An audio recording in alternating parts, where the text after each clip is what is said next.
If you have rosacea or sensitive skin, you're probably having a hard time coming with a skincare regimen or finding skincare products that are effective for you. Well, today in this video, we're going to discuss rosacea and I'm going to give you over-the-counter skincare that can help. Stay tuned till the end because I will make a skincare regimen for your rosacea skin type with actual product recommendations. So my name is Dr. Swati Cannon and I'm a board-certified dermatologist out here in California. Thank you so much for watching this video and welcome to my channel. What is rosacea? Rosacea is an inflammatory skin condition that causes redness, flushing, sometimes pimple-like bumps on your cheeks, your nose, your chin, as well as textural changes of the nose, chin, and forehead even. Various triggers can flare or worsen rosacea, and some of these common triggers include alcohol, spicy foods, sun exposure, even stress, and I know stress can worsen really anything, but stress definitely can worsen rosacea, as well as certain histamine-rich foods like tomatoes, avocados. Certain skincare products can also worsen rosacea. So there are a lot of triggers for rosacea and a lot of people don't really know what their triggers are. So I recommend sometimes keeping a diary so you can note like, hey, I had red wine and now I have redness and flushing and all the rosacea symptoms, or I had an avocado toast yesterday and now my rosacea is worse. So keeping a diary can help with noticing what your triggers are. But you know, it is annoying to keep a diary, so I get it. Rosacea can also affect really any ethnicity and any gender, but it is more common in middle-aged Caucasian men and women. Unfortunately, rosacea is chronic, like a lot of our inflammatory conditions, and there is no cure. There are different types of rosacea, so we have categorized them into different subsets. The first type is called erythematotelangiectatic rosacea. I know. I don't know why dermatologists have such long words. But this type of rosacea is characterized by redness, flushing, and visible blood vessels or dilated blood vessels on the skin. The second type is called papular or papulopustular rosacea, and this is when you get pimple-like bumps kind of in the middle of your face. Often acne and papulopustular rosacea can go together, so they can be seen together. The third type is called phimosis rosacea, and this is when you get a thickening of skin or like a bulbous appearance on your nose. And finally, there's also ocular rosacea. This is rosacea affecting the eyes, causing redness, tearing, itching, and sometimes vision problems. Now, these categories are actually kind of fluid and changing. There is an overlap between all of these categories. So you can have, erythematotelangiectatic rosacea and papulopustular rosacea. So there's a lot of overlap, but it just kind of helps to define and gives us guidelines for treatment. This video is going to focus on redness and the pimple form of rosacea and how to calm down the baseline inflammation in rosacea patients. Phimosis and ocular rosacea, there's not really any over-the-counter treatment that helps for that, so those require prescription or in-office treatments. What are the best ingredients for rosacea? The main thing for rosacea patients is to use anti-inflammatory and hydrating ingredients. Goal is to have a simple yet effective skincare regimen that decreases the inflammation and doesn't cause irritation. So you don't want to overuse skincare products. The first ingredient for rosacea that I really love is azelaic acid. We've talked about azelaic acid a lot on my channel, and even in my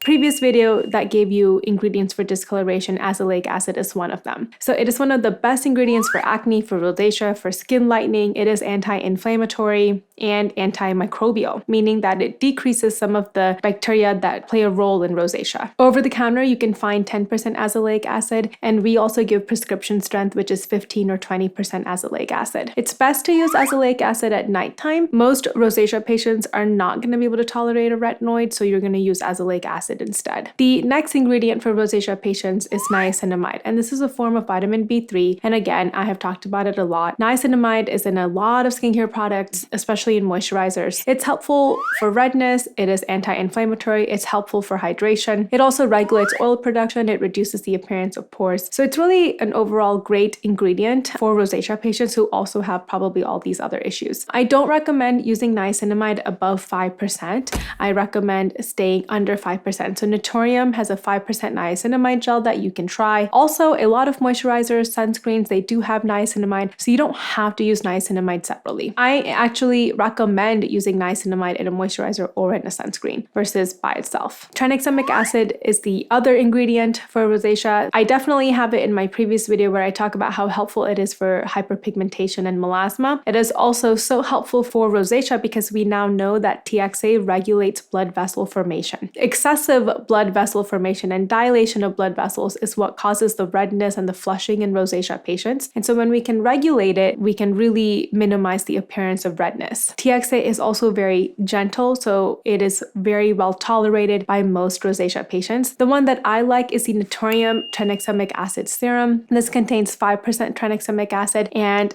niacinamide plus kojic acid. It's helpful for lightening and for rosacea. The next ingredient for rosacea is sodium sulfacetamide plus sulfur. So sodium sulfacetamide is an anti-inflammatory skincare ingredient, but this is often a prescription and it's really hard to find it over the counter. However, you can find sulfur soaps over the counter, and sulfur is anti-inflammatory and antimicrobial, and that's kind of how it helps rosacea. It is incredibly stinky. Sulfur smells like rotten eggs, so some people just can't tolerate the smell of it. But sulfur also helps with acne, it helps with dandruff called seborrheic dermatitis. There's a lot of uses for this ingredient. So just to clear up any confusion, the first ingredient I talked about was sodium sulfacetamide, and this can come as a face wash, but it's hard to find it over the counter. It's usually a prescription. We combine sodium sulfacetamide with sulfur, and that combination is very good for rosacea, but you can also just find sulfur alone as a soap, and this is what's usually found over the counter, and sulfur alone has some of these properties that I just talked about. The next ingredient for rosacea is using ceramides. So ceramides are emollients that I've spoken about in the moisturizer video before, and ceramides repair the skin barrier and they help to hydrate the skin. So for rosacea patients, it's incredibly important to maintain your skin barrier, to protect that skin barrier so that you don't get too much irritation. I like products like Eltamd or Cerave that make moisturizers and sunscreen with ceramides and niacinamide. Glycerin is another really great humectant for rosacea patients because glycerin is such a powerful hydrating ingredient, so it really draws in that water to help moisturize your skin.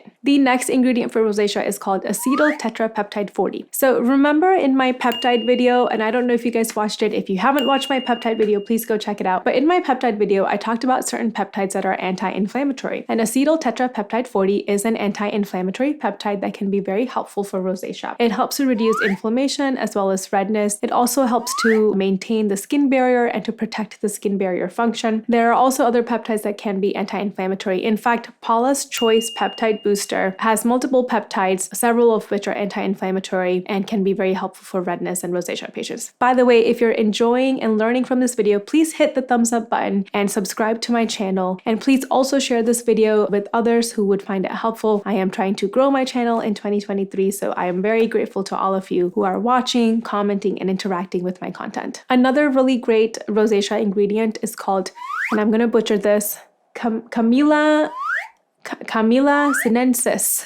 Anyway, this is green tea leaf extract. So green tea leaf extract is really helpful for rosacea. Green tea, as we know, is very anti-inflammatory. It's a very powerful antioxidant, and it is used in skincare sometimes, especially for rosacea skin. Another ingredient that I'm going to butcher is called Centinella asiatica.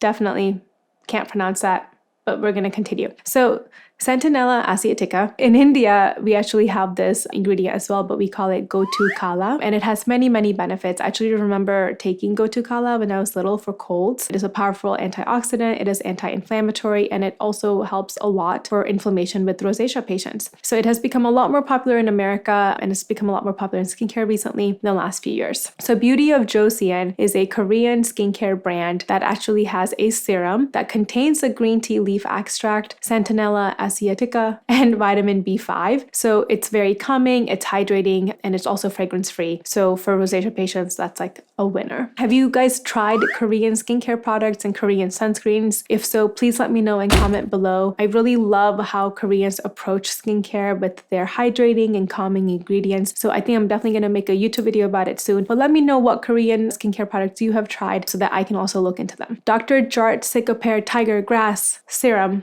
Tiger Grass Repair Serum.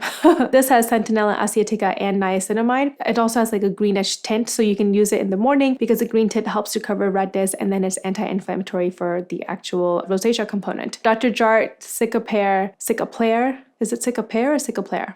Crap. sometimes like I cannot remember these names. But this particular line of products also has a moisturizer with similar ingredients that is very calming for rosacea patients. So you can either use it in a serum or as a moisturizer. Porido Centinela Green Level Safe SPF 50 P8+++. This is a really great sunscreen, by the way, for rosacea and acne-prone patients because it contains Centinela Asiatica, niacinamide, vitamin E. It's an SPF 50. So I really do like this sunscreen for rosacea patients. And if you've tried it, let me know. The other sunscreens I normally like for rosacea patients, I tend to like sunscreens with zinc oxide, so which is a physical sunscreen. And I like physical sunscreens over chemical sunscreens because sometimes chemical sunscreens can worsen or trigger rosacea. But there are certain chemical sunscreen formulations that are okay, that are more well tolerated, and one of them is the Eltamd UV Clear, and I recommend this for a lot of different patients, but it's a really great sunscreen with SPF 46. It contains niacinamide and is very well tolerated. La Roche-Posay also makes various sunscreens for rosacea patients, and these are also pretty well tolerated. So not all chemical sunscreens are going to flare your rosacea. In general, I do prefer physical sunscreens, but some chemical formulations are okay. By the way, let's clear up differences between sensitive skin,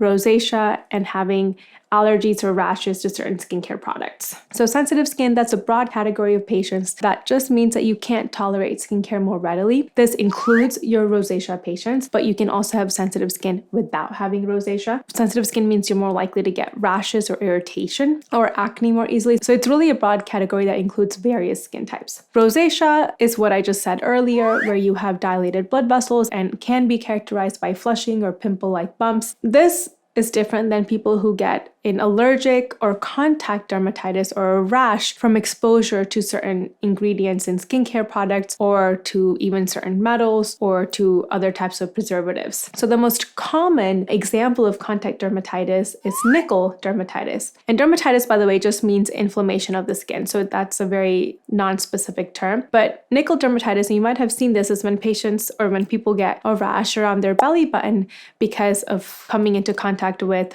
the nickel in the button in the pants or the jeans. So if you tend to get contact dermatitis, a common way to test for this at home is you can apply skincare product on your forearm for 1 to 6 weeks and see if you get any rashes or irritation. If not, you can then try the product on your face. Now this, by the way, this test, the forearm test, doesn't work for rosacea patients. So rosacea patients, it's very hard to see if a skincare product's gonna help you or harm you until you try. But for rosacea patients, what you can do is just try on the side of your face and see if you get a flare. What about ingredients to avoid in rosacea skin? Salicylic acid is one ingredient to avoid even if you have acne and rosacea. So I know we commonly use salicylic acid for acne. It is anti-inflammatory, but it is also so irritating that we don't really recommend it for rosacea patients. And this is a similar concept for benzoyl peroxide. Benzoyl peroxide also is anti-inflammatory. We also use it for acne, but I don't always recommend it for rosacea patients because it can be irritating. Perhaps in low percentages, it would be okay. We just have other ingredients that we can use, so we don't have to use these. And this is the same for glycolic acid, which is a type of chemical exfoliating acid. Because it's irritating, or it can be irritating, I also don't recommend it for rosacea. Now, on the flip side, polyhydroxy acids, which are like a newer type of exfoliating acids, they can be helpful for rosacea because they are less irritating. They are more gentle and they can be anti-inflammatory. So some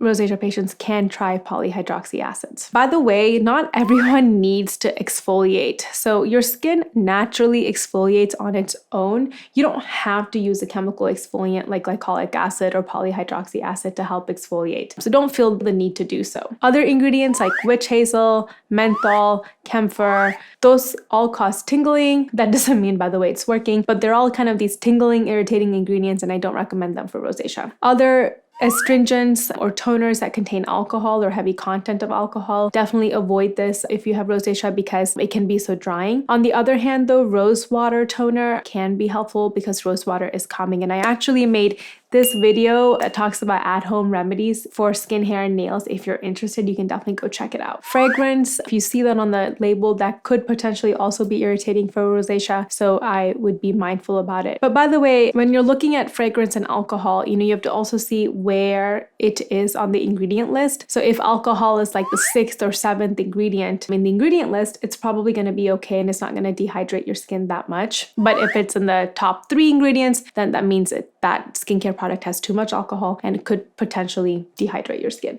So retinoids, I mean, they are really an anti-aging powerhouse, but they can definitely trigger and flare rosacea. So you do have to be careful. I don't think retinoids are completely off limits for rosacea patients. It really depends on how severe your rosacea is and what your triggers for rosacea are. You just want to be careful. So if you're going to want to use retinoids and you have rosacea, you want to start very gentle retinoids and then slowly increase their use as tolerated. So to learn how to incorporate retinoids, you can actually watch one of my first YouTube videos ever on retinoids, and it really kind of teaches you how to incorporate a retinoid slowly into your skincare regimen. Some good options for retinoids in rosacea patients include this Kiehl's retinol serum, it's ceramides and peptides. So this one contains retinol, which is a gentler form of a retinoid also, and it contains hydrating ingredients like ceramides and peptides. So start this one slowly, but it is a good option for rosacea patients. Of course, if you see an irritation or you see flaring of your rosacea, stop any of these skincare products immediately. The other good one for rosacea patients is the Ordinary Grand Active Retinol